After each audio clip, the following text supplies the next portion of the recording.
بسم اللہ الرحمن الرحیم۔ السلام علیکم ورحمۃ اللہ وبرکاتہ۔ نیا سال مبارک ہو۔ آج کل یہ زبان زد عام ہے۔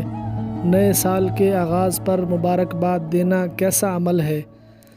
نئے شمسی یا قمری سال کے آغاز پر ایک دوسرے کو مبارکباد دیتے ہوئے خیر و برکت کی دعا دینے اور نیک تمناؤں کا اظہار کرنے میں شرعاً کوئی حرج نہیں ہے، خاص طور پر جب اس کا مقصد محبت اور الفت کا تعلق قائم کرنا اور خوش دلی کے ساتھ پیش آنا ہو۔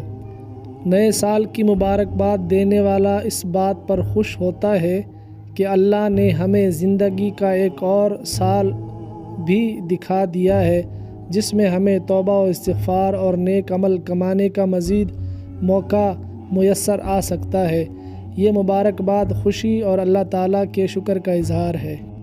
لہٰذا دعائیں دینا اور ایک دوسرے کو نئے سال کی مبارکباد دینا، اس میں شرعاً کوئی حرج نہیں ہے، لیکن غیر شرعی اعمال کا کرنا یہ ناجائز ہے۔